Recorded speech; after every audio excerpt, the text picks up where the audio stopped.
దేశంలో కరెంటు కనిపెట్టిందే కాంగ్రెస్, రాష్ట్రంలో కరెంటు ఇచ్చింది మేమే. సీఎం రేవంత్ రెడ్డి 5 ఏళ్లలో 6 లక్షల కోట్లు అప్పు చేస్తామని వెల్లడి. ఇప్పటికే 1,50,000 కోట్లు రుణం తెచ్చినట్లు ఒప్పుకోలట. అసలు కరెంటుని కనిపెట్టిందే కాంగ్రెస్ అట. చూడండి సార్ ఏం చెప్తున్నాడో. కరెంట్ ఇచ్చింది మేమే. కాంగ్రెస్ పార్టీ అధికారంలో ఉన్నప్పుడు ఎవరు పరిపాలించారండి ఆంధ్రప్రదేశ్ని? 50 ఏళ్ళు కాంగ్రెసే పరిపాలించింది. మరి అప్పుడు ఎందుకో కాంగ్రెస్ ని కరెంటును కనిపెట్టిన వాళ్ళు 24 గంటల కరెంట్ ఎందుకో ఇయ్యలేకపోయినరు వ్యవసాయానికి? అప్పట్లో కరెంటు కోతలు ఇళ్లలో ఉండేటోళ్ళే గుర్తుందా? రోజుకి 2 గంటలు, పొద్దుటిలో 8 గంటలకు పోతే 10 గంటలకు వచ్చేది, సాయంత్రం మళ్ళీ 4 గంటలకు పోతే 6 గంటలకు వచ్చేది. ఈ 10 ఏళ్ల నుంచే కదా రాష్ట్రంలో నెంబర్ 1 గా కరెంట్ ఉన్నది. బరాబర్ కాంగ్రెస్ అసలు ఏం చెప్పారో తెలుసా? అప్పుడు ఆంధ్రప్రదేశ్ లో ఉన్నప్పుడు తెలంగాణ నుంచి విడిపోతే అసలు కరెంటే రాదని చెప్పారు. కాంగ్రెస్ వాళ్ళే చెప్పిర్రు తెలంగాణకి కరెంట్ రాదని చెప్పి. అదే కిరణ్ కుమార్ రెడ్డి అసెంబ్లీలో చెప్పిండు. ఇవాళేమో మరి సారు మేమే కనిపెట్టినాం అని చెప్తున్నాడు. ఒక ఆయన ఉంటాడట, ఫుల్గా తాగి పడుకొని ఉంటాడు. నేను లేస్తే మాత్రం మామూలుగా ఉండదు. ఇక ఒక్కొక్కటి సంగతి చూస్తే వీడు లేచేది లేదు, సచ్చేది లేదు, అసలు లెగడు వాడు. నేను లెగితే మాత్రం ఇక ఎప్పుడు లెగుతావు? నువ్వు లెగిసేది ఎప్పుడు? మామూలుగా ఉండదు ఎప్పుడు? అసలు నువ్వు కొట్టేది ఎప్పుడు? అసలు నీకు ఓపిక ఆడిది లేగడానికి?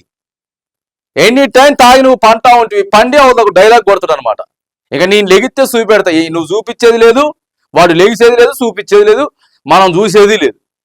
ఇగో అట్లున్నది. ఇక కరెంటు మేమే కనిపెట్టినాం, మేమే కరెంట్ ఇచ్చేసినాం. వాస్తవాలు మాట్లాడుకోవాలి.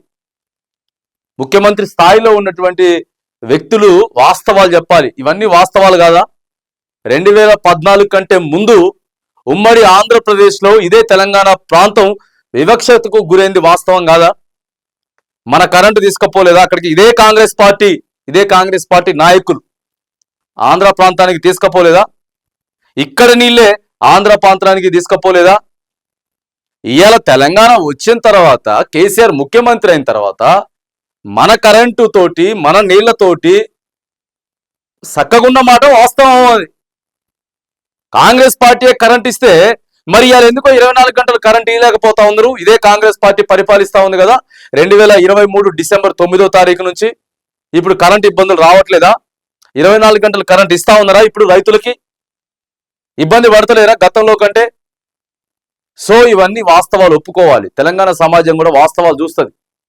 ఎందుకంటే సార్ చెప్తున్నాడు, రాష్ట్రంలో కరెంట్ ఇచ్చిందే మేమని చెప్తా ఉన్నారు ముఖ్యమంత్రి గారు. కరెంటు కనిపెట్టింది మేమే అంటే అది కాని ముచ్చట. కానీ ఎవడో ఒకడు ఉన్నాడు మళ్ళీ ఆడ తాగుపోతే కరెంట్ తాళి కట్టే టయానికే కరెంటు పోయిందట. ఆ వైర్ ఏదో ఊడిపోయి అప్పట్లో తగిలించుకునేది కదా కరెంటు. వీడేం చేసిండు, అది అసలు తాళి కట్టడానికి కూడా లేదు, ముహూర్తం దాటిపోతుందని చెప్పి ఆడ పూజారి ఇచ్చేస్తా ఉంటే ఆ పైన వైర్ని ఇట్లా పట్టుకున్నాడట. వైర్ని పట్టుకొని కిందగా వైర్ కొద్దిగా సరిపోతే రెండింటి జాయింట్ పెట్టి తాళి కట్టేదాకున్నాడట. ఇక అట్లున్నది కథ. ఇక అట్లుంటాయి కొన్ని ఎట్లుంటాయి అంటే, ఆ వైర్ పట్టుకుంటాడా నిజంగా ఒక 5-10 సెకండ్లను ఆ వైర్ పట్టుకుంటాడా? ఈ వైర్కి ఇంకో వైర్ దొరకలేదట. రాత్రి ఇప్పుడు దొరక రెండింటిని ఇట్లా బట్టి పట్టుకున్నాడు తాళి కట్టేదాకా. ఇగో అట్లాంటి ముచ్చట్లు మరి ప్రస్తుతం చెప్పుకుంటా ముందుకు పోతే వాస్తవాలు గ్రహిస్తారు ప్రజలు. తెలంగాణ ప్రజలు వాస్తవాలు గ్రహిస్తారు. కరెంటు చక్కగా ఇయ్యాల. కరెంటు చక్కగా ఇయ్యకుండా డిఫరెన్సియేషన్ తెలుసు. గతంలో 40-50 ఏళ్ళు పరిపాలించినటువంటి కాంగ్రెస్ ప్రభుత్వంలో కరెంట్ ఎట్లుంది, తెలంగాణ వచ్చిన తర్వాత కరెంటు ఎట్లుంది అనేది ప్రజలు కల్లారా చూసిర్రు. అంతేగాని ఇలా మనం ఏదో చెప్తే మసిబూసి మారేడికాయ చేసేస్తాం, మేము పెద్దగా చెప్తామంటే మాత్రానికి ఇలా తెలంగాణ సమాజం ఒప్పుకునేటువంటి పరిస్థితులు లేదు. ముఖ్యమంత్రి సారు దయచేసి మీరు కరెంట్ ఇచ్చేటటువంటి ప్రయత్నం చేయండి. బాజాప్తా వాళ్ళకి సాగు చేసుకునేదానికి 24 గంటలు ఉచితమైనటువంటి నాణ్యమైనటువంటి విద్యుత్ ఖచ్చితంగా మనం ఇవ్వాల్సిందే. ఇచ్చేటటువంటి ప్రయత్నం చేయాలి. ఇచ్చిన తర్వాత మేము ఇస్తున్నామని చెప్పుకోవాలి. కానీ ఇగో అప్పుడు అట్లా చేసి ఇప్పుడు ఇట్లా చేసి సో మొత్తం మేము ఇచ్చేస్తామని చెప్పేది మాత్రానికి తెలంగాణ సమాజం ఇలా ఒప్పుకోవడానికి సిద్ధంగా లేదు.